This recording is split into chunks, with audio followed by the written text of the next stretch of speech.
वन्दितु सर्वसिद्धे ध्रुवममलमणोवमं गदिं पत्ते वोच्छामि समय पाहुड मृणमो सुद केवली भणिदम। पंच परमेष्टि भगवान की जय। अभी तक अध्यवसानों की चर्चा हुई। अब जिन मुनिराजों के ये अध्यवसान नहीं होते उनके बारे में गाथा 287 देखते हैं। एदानिरत्तिजेसिम अध्यवसानानि एवमादीनि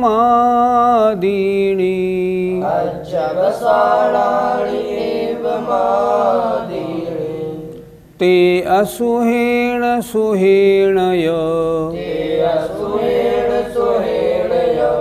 कम्मेण मुनीण लिपन्ति।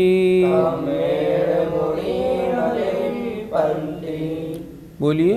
एदानिरत्तिजेसिम अध्यवसानानि एवमादीनि ते असुहेण सुहेणय कम्मेण मुनीण लिपन्ति।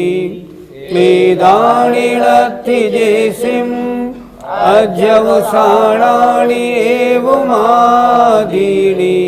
ते असुहेण सुहेणय कम्मेण मुनीण लिपन्ति। गाथा का अर्थ देखते हैं।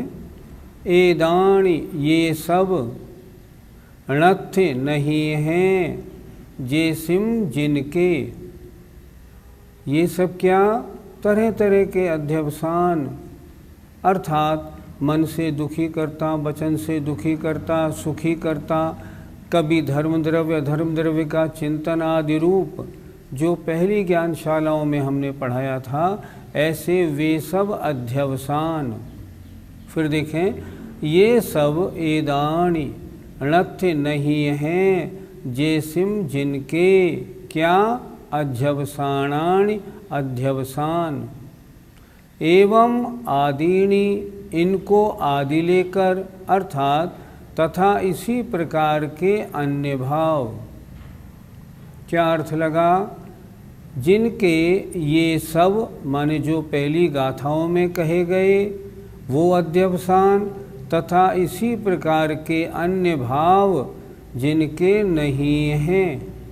जिन मुनिराज के ऐसे अध्यवसान परिणाम नहीं हैं ते वे मुनिराज असुहेण अशुभ सुहेण शुभ, अर्थात अशुभ और शुभ कम्मेण कर्म से मुनि माने मुनिराज न लिप्पन्ति लिप्त नहीं होते। कर्मों से लिप्त होने का कारण है तरह तरह के परिणाम अध्यवसान होना। और जिन मुनि महाराजों के पहले बताए गए शुभ या अशुभ रूप अध्यवसान या परिणाम नहीं हैं, वे फिर शुभ और अशुभ कर्म से क्यों लिपेंगे? नहीं लिपेंगे। तो यहाँ आचार्य ने उसी आधार पर ये गाथा लिखी है। एक बार फिर देखें। एदान ये सब णत्थ माने नहीं हैं, जेसिम माने जिनके, अध्यवसान अध्यवसान। अर्थ कैसे लगाएंगे? जिनके ये सब अध्यवसान नहीं हैं, तथा एवं आदीनी तथा इसी प्रकार के अन्य भाव नहीं हैं। ते माने वे, असुहेण माने अशुभ, सुहेण माने शुभ, अशुभ और शुभ कम्मेण कर्म से, मुनि माने मुनि, न लिप्पन्ति लिप्त नहीं होते हैं। ये पूर्व में कहे गए अध्यवसान तथा इसी प्रकार के अन्य भी अध्यवसान जिनके नहीं हैं, वे मुनि अशुभ और शुभ कर्म में लिप्त नहीं होते हैं। पंडित जी, कौन से मुनिराज अशुभ कर्म में लिप्त नहीं होते? जिनके अशुभोपयोग नहीं है। आत्मा का उपयोग, शुभोपयोग और अशुभोपयोग बंध के कारण। अशुभोपयोग होगा तो अशुभ कर्म का बंध होगा, शुभोपयोग होगा तो शुभ कर्म का बंध होगा। तो अशुभ कर्म का बंध किन मुनिराजों के नहीं होगा? जो शुभोपयोग में होंगे। इस तरह क्योंकि वो निरंतर अच्छे परिणाम रखेंगे, निरंतर कल्याणकारी परिणाम रखेंगे, तब उनके अशुभोपयोग से होने वाला पाप कर्म का बंध क्यों होगा? नहीं होगा। पाप कर्मों से लिप्त नहीं होंगे। पंडित जी, शुभ कर्म से कौन से मुनिराज लिप्त नहीं होते? मैं अन्य को सुखी करता हूँ, मैं अन्य की रक्षा करता हूँ, अन्य को मरने से बचाता हूँ, मैं अपने व्रतों का पालन करता हूँ। ऐसे जो परिणाम वाले मुनिराज होते हैं वे शुभ कर्मों से लिप्त होते हैं, अर्थात उनके कर्मों का बंध है, शुभ कर्मों का बंध है। अशुभ कर्मों का बंध किनके है? जो अशुभ कार्यों में लगे हैं। शुभ कर्मों का बंध उन मुनिराज के हैं जो शुभ कार्यों में लगे हुए हैं। दो ही तरह के तो कर्म होते हैं, और वर्तमान में मुनि महाराज 24 घंटे में देखा जाए तो उनके अशुभोपयोग अशुभ कर्म तो होता ही नहीं। पांचों पाप से रहित हैं, 28 मूल गुणों के धारी हैं, पाप कर्म का दूर दूर तक कुछ भी काम नहीं। निरंतर उनकी प्रवृत्ति शुभ रूप होती है। लेकिन शुभ रूप प्रवृत्ति में जब वे सामायिक आदि में बैठते हैं या आत्मचिंतन में बैठते हैं और आत्मचिंतन में डूब जाते हैं, उस समय उनके शुद्धोपयोग रूप परिणाम होते हैं।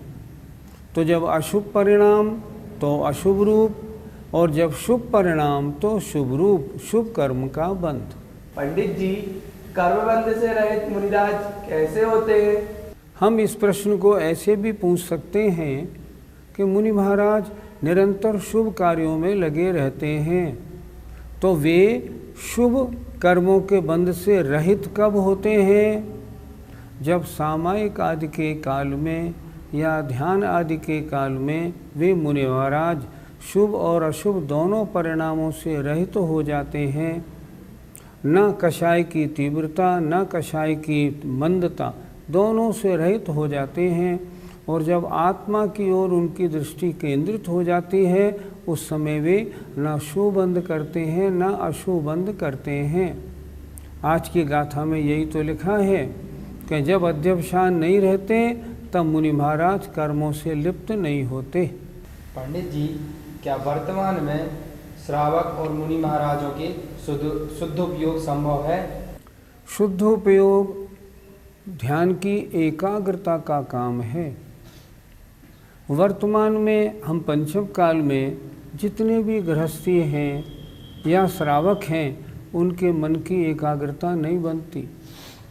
विभिन्न आचार्यों ने तो यहाँ तक लिखा है, बांझ के पुत्र हो सकता है, सूर्य पश्चिम से उदय हो सकता है, पर गृहस्थी में ध्यान नहीं होता।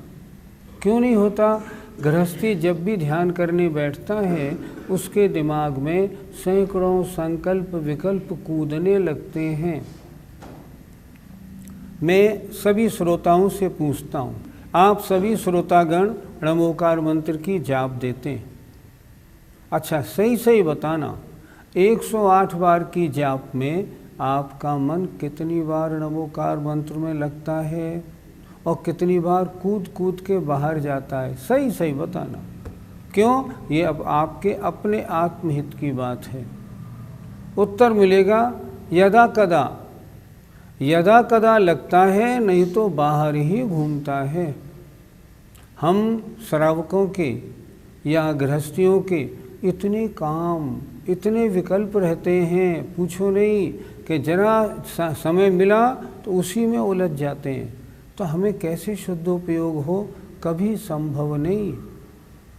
गृहस्थों के तो संभव ही नहीं, न चौथे काल में कभी हुआ, न आज होगा, न कभी होगा, कभी संभव नहीं। हाँ, जो मुनिराज हैं, समस्त परिग्रह से रहित हैं, भावलिंगी साधु हैं, बहिरंग कार्यों में उलझे हुए नहीं हैं। मैं क्या कह रहा हूँ? बहिरंग कार्यों में उलझे हुए नहीं हैं, क्योंकि बहिरंग कार्य में उलझे हैं तो संकल्प विकल्प लगे रहते हैं। गुणस्थान छठा सातवां नहीं, जिन्हें क्या करना है, कुछ नहीं करना। जो अपने आत्म कल्याण के लिए मुनि बने हैं, ऐसे जो मुनि महाराज हैं, जिनके रंच मात्र भी अन्य पदार्थ का संकल्प विकल्प नहीं रहता, समझो वो कभी यदा कदा शुद्धोपयोग में पहुंचते हैं, नहीं तो उनके शुभोपयोग बना रहता है। जब वे शुभ अशुभ कर्मों से दूर हो जाते हैं, जब यदा कदा, कभी साल 2 साल में 1 आध सेकंड के लिए, उस समय उनके शुद्धोपयोग संभव है, नहीं तो निरंतर ऐसे मुनिराजों के शुभोपयोग रहता है। पंडित जी, वर्तमान में जो त्यागी व्रती मुनि आदि दिखते हैं, क्या इनको कभी शुद्धोपयोग होता होगा? आपने बड़ा अजब प्रश्न पूछा। शुद्धोपयोग कब हुआ और कब नहीं हुआ, ये ना उनको मालूम पड़ता है, ना अन्य को मालूम पड़ता है, किसी को मालूम नहीं पड़ता। लेकिन सबसे पहले व्यवहार सम्यक दर्शन ज्ञान चारित्र होता है। जिन मुनिराजों के या जिन श्रावकों के व्यवहार सम्यक दर्शन ज्ञान चारित्र का पालन बिल्कुल सही ढंग से होता है, ऐसे मुनिराजों को यदा कदा कभी ध्यानावस्था में शुद्धोपयोग संभव है। पर ऐसे साधु वर्तमान में दिखते कहाँ हैं? वर्तमान के साधु तो अधिकांश सब बहिर्मुखी दिखाई पड़ते हैं। मैं निंदा नहीं कर रहा, मैं बता रहा हूँ। अधिकांश बहिर्मुखी सब और कार्यों में उलझे हैं। ऐसे जीवों के शुद्धोपयोग की संभावना कैसे बनेगी? देखो समय सारकार महाराज क्या कह रहे हैं। वो कह रहे हैं शुभ अशुभ विकल्पों से हटोगे तब शुद्धोपयोग होगा, और जब शुभ अशुभ उपयोगों में ही लगे रहोगे शुद्धोपयोग का कोई चांस नहीं। इसलिए वर्तमान में किन्हीं 2-4 के होता हो यदा कदा तो बड़ी बात है, बाकी संभव नहीं। लगता तो यही है, पर ऐसा भी नहीं मानना कि चारित्र के या व्यवहार सम्यक दर्शन चारित्र के धारक आगम के अनुसार चर्या वाले मुनिराजों का अभाव है, ऐसा भी नहीं मानना। वे बिरले हैं, पंचम काल के शुरू से आखिर तक होंगे ज़रूर, लेकिन बिरले हैं। ज्ञानी क्या करता है? ज्ञानी उनको देखता है और जैसे होते हैं वैसी अपनी भावनाएं बनाता है। गाथा 287 का पद्यानुवाद। ऐसे अनेक विध अध्यवसाय छोड़े, निराग भाव धर के मन को मरोड़े। ज्ञानी मुनीश्वर शुभाशुभ रेणियों से, होते नहीं मलिन शोभित हो गुणों से। क्या लिखा, कितना सुंदर पद्यानुवाद है आचार्य श्री का। ऐसे अनेक प्रकार के अध्यवसानों को जिन्होंने छोड़ा है और राग रहित भाव धर के अपने मन को मरोड़ा है, कंट्रोल किया है, ऐसे जो ज्ञानी मुनिराज हैं, ये शुभ और अशुभ रेणियों से मतलब कर्मों से, कर्म परमाणुओं से, कर्म बरगणाओं से मलिन नहीं होते, बल्कि गुणों से सुशोभित होते हैं। ऐसे मुनिराजों को हमारा बारंबार प्रणाम है। आइए गाथा 288 देखते हैं। जा संकल्प वियपो, जा संकल्प वियपो, ताकम्मं कुणदि असुह सुह जनयम्, ताकम्मं कुणदि असुह सुह जनयम्। अपसरुवारिद्धि, अपसरुवारिद्धि, जावण हिये परिफुरई। जावण हिये परिफुरई। बोलिए, जा संकल्प वियप्पो ताकम्मं कुणदि असोह जनयम् अपसरुवारिद्धि जावण हिये परिफुरई जा संकल्प वियप्पो ताकम्मं कुणदि असोह जनयम् अपसरुवारिद्धि जावण हिये परिफुरई। जा जब तक संकल्प वियप्पो संकल्प विकल्प करता है, ता तब तक कम्मम कर्मों को करता है, अशुभ शुभ जनयम शुभ और अशुभ जाति के। संकल्प विकल्प शुभ है तो शुभ जाति के कर्मों का, और अशुभ है तब अशुभ जाति के कर्मों का। और अपसरुवा रिद्धि आत्मा के स्वरूप का रिद्धि माने प्रगटपना या ज्ञान जब तक नहीं हृदय में स्फुटित तो होता है, अर्थात जब तक संकल्प विकल्प है तब तक शुभ अशुभ कर्मों का करने वाला है, और जब तक शुभ अशुभ कर्मों का करने वाला है तब तक आत्मा का स्वरूप हृदय में स्फुटित नहीं होता। स्पष्ट एक ही काम तो हो सकता है, या तो आत्मा के स्वरूप का परिचय अनुभव आनंद ले लो, या शुभ अशुभ संकल्पों में भ्रमित हो दिन भर अपना समय लगाओ। जब तक शुभ अशुभ जाति के संकल्प विकल्प रहेंगे कर्म का आश्रव बंद होगा, और जब आत्मस्वरूप में रमण होगा ना आश्रव होगा, ना बंध होगा, ना शुभ का ना अशुभ का। यही इस गाथा में लिखा है।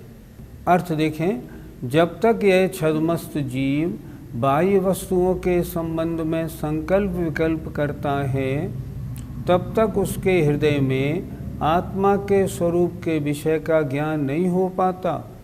अतः तभी तक वे शुभ और अशुभ जाति के कर्म भी करता है। पंडित जी, संकल्प और विकल्प में क्या अंतर है? यह मेरा मकान है, मेरी पत्नी है, मेरे बच्चे हैं, मेरी गाड़ी है, संकल्प हैं। और मैं सुखी हूँ, मैं दुखी हूँ, ये विकल्प हैं। जिसके ना अन्य वस्तुओं में संकल्प रहता है, ना अपने सुख दुख की बात रहती है, ऐसा जीव संकल्प और विकल्पों से रहित तो होता है। और जब संकल्प विकल्पों से रहित तो होता है तभी शुभ अशुभ कर्मों से बच पाएगा, नहीं तो नहीं। संकल्प विकल्पों में हम और आप दिन भर नहीं 24 घंटे उलझे रहते हैं, इसलिए हमारे शुभ अशुभ कर्मों का बंध निरंतर होता रहता है। पंडित जी, क्या संकल्प और विकल्प भी दो प्रकार के होते हैं? हाँ, ये भी दो प्रकार के होते हैं। संकल्प अशुभ, स्त्री मेरी, पुत्र मेरा, घर मकान पैसा मेरा, अशुभ संकल्प हैं। और ये मेरे शास्त्र हैं, ये मेरे महाराज हैं, इस तरह का विकल्प। ये देखो मेरे आदिनाथ भगवान हैं, इस तरह का अगर संकल्प है तो शुभ है। विकल्प भी दो प्रकार के, मैं दुखी हूँ, मुझे सुख की प्राप्ति नहीं हुई, मैं बीमार रहता हूँ, ये अशुभ। और शुभ विकल्प कैसे होते हैं? आज तो सुबह से शाम तक का समय कितना अच्छा निकला, ओहो विधान में बैठने में कितना आनंद आया, ये शुभ विकल्प हैं। अशुभ संकल्प विकल्प होंगे, अशुभ कर्मों का बंध होगा। शुभ संकल्प विकल्प होंगे तो शुभ कर्मों का बंध होता है। लेकिन ज्ञानी के शुभ और अशुभ किसी प्रकार के भी संकल्प विकल्प नहीं होते। उसे तो अपनी आत्मा रुचिकर होती है। अपनी आत्मा को छोड़कर कहाँ जाऊँ? एक बड़ी अच्छी गाथा समय सार जी में आई थी, आपने उसको शायद नोट किया हो। एदम्य रदोणिच्यम संतुष्टो होय निच मेदम्य एदेण होय तित्तो हो हदि तुह उत्तमम सुखम। जब आत्मस्वरूप में वे मुनि महाराज पहुँचते हैं तब क्या करते हैं, क्या कहते हैं? एदम्य रदोणिच्यम, ऐसे ही आनंद में मैं लगा रहूं। संतुष्टो होय नित्य मेदम्मी, आज मुझे संतुष्टि मिली। क्या अद्भुत आनंद आता है, उसी में संतुष्टि है। ए देण होय तित्तो, आज मैं तृप्त हो गया, अब मुझे कुछ नहीं चाहिए, जो मैं चाहता था सब मुझे मिल गया। ये किसकी दशा है? ज्ञानी की। अज्ञानी तो धन संपत्ति वैभव यश आदि में अपनी संतुष्टि तृप्ति मानता है, पर ज्ञानी तो आत्मस्वरूप में लीनता में ही तृप्ति संतुष्टि निरंतर उसमें ही रत रहता है। क्यों? वैसा आनंद है कहाँ? ऐसा आनंद देवों में नहीं, भोग भूमियाओं में नहीं, चक्रवर्ती को नहीं, किसी को नहीं मिलता। अद्भुत आनंद है निरंतर। ऐसा आनंद मुझे कम मिले, ऐसी भावना करनी चाहिए। पंडित जी, हृदय में आत्म संवेदन कब होता है? स्वसंवेदन माने आत्मसंवेदन दो प्रकार का, एक सराग एक वीतराग। आचार्य जयसेन महाराज समय सार जी की टीका में लिखते हैं, सराग स्वसंवेदन तो जग प्रसिद्ध है, हर जीव के होता है, लेकिन वीतराग स्वसंवेदन तो उन महाराजों के होता है जो समस्त राग द्वेष रूप क्रियाओं से, शुभ अशुभ परिणामों से दूर हैं, उन्हीं के होता है। और वीतराग स्वसंवेदन ही वास्तविक संवेदन है, जो मुक्ति की ओर ले जाने वाला है। जब कोई जीव संकल्प विकल्पों से हट जाता है और शुभ अशुभ कार्यों से दूर हो जाता है, तब वह इस संकल्प विकल्प से रहित आत्मानंद रूप वीतराग स्वसंवेदन में प्रवेश करता है और उसका आनंद लेता है। ऐसा आनंद गृहस्थियों के नहीं, गृहस्थी नहीं, क्षुल्लक एलक आर्यिका माता जी के भी नहीं होता। ऐसा स्वसंवेदन वीतराग स्वसंवेदन तो मात्र दिगंबर उन मुनि महाराजों के होता है जो समस्त शुभोपयोग अशुभोपयोग से दूर, बहिर्मुखी नहीं अंतर्मुखी हों, जिन्हें बाहर से हटके अंदर आने में बहुत आनंद आता हो, अंदर रहने में ही अपना हित मानते हों, ऐसे मुनिराजों को शुद्धोपयोग यदा कदा होता है। हम गृहस्थों को क्या करना चाहिए? हमको भी अशुभोपयोग ज़ीरो कर देना चाहिए, अशुभोपयोग बिल्कुल नहीं हो और शुभोपयोग अधिक से अधिक हो। आचार्य विद्यासागर जी महाराज क्या कहते हैं? गृहस्थी को चाहिए 8 घंटे धर्म ध्यान में लगाए, 8 घंटे शरीर और परिवार के साथ लगाए, 8 घंटे व्यापार में लगाए। जरा सोचें तो, क्या हम धर्म पुरुषार्थ में क्या 8 घंटे लगाते हैं? नहीं लगाते।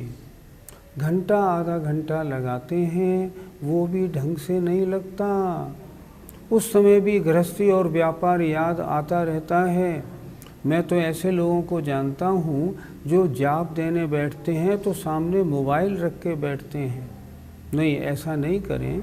निरंतर कोशिश करें हम अधिक से अधिक शुभ और अशुभ परिणामों में, अशुभ परिणामों से कितने बचें, शुभ परिणामों में कितना समय लगाएं। धर्म पहले पुरुषार्थ में धर्म नाम क्यों दिया?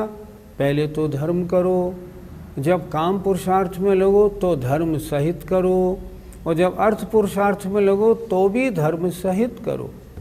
निरंतर धर्म का ध्यान 24 घंटे रहना चाहिए। हमें और आपको चाहिए अपनी प्रवृत्ति ऐसी बनाएं, तब समय सार का आनंद आएगा। गाथा 288 का पद्यानुवाद। संकल्प जन्य सविकल्प अरे करेगा, तो पाप पुण्य विधि बंध नहीं टरेगा। ना बोध दीप दिल में उजला जलेगा, फैला विमोह तमना तब लौट लेगा। जब तक संकल्प विकल्पों से दूर नहीं होगा, पाप और पुण्य कर्मों का बंध नहीं हटेगा और तब तक दिल में ज्ञान दीप नहीं जलेगा। और जब तक ज्ञान दीप नहीं जलेगा तो मोहांधकार जो फैला हुआ है अनादिकालीन कैसे हटेगा? नहीं हटेगा। इसलिए संकल्प विकल्पों से हटना हमारा पहला काम है। जय जिनेंद्र। इस कार्यक्रम के पुण्यार्जक हैं मानक चंद, कमला देवी, राकेश कुमार नीतू, ऋषभ सौम्या एवं Ayushi Musharraf, B123 Sethi colony Jaipur, Premchand Vijay Lakshmi Ajmera Jaipur, Ashok Rajlakshmi Pandya Jaipur, Sunil Renu Kasliwal New Delhi. Shri Parasnath rerolling mills limited, Durgapur 1, Bardhaman Paschim Bangal. Amita Jain, wife of Anil Kumar Jain, Sangeeta Jain, wife of Vipin Kumar Jain. Shri Satish Chandra Jain की पुण्यतिथि पर Shrimati Shobha Jain, doctor Piyush Jain, doctor Anjali Jain, doctor Shakti Jain, संयम जैन, कुमारी दिया जैन। श्री दिगंबर जैन महिला शास्त्र सभा, सूर्यनगर, गाजियाबाद।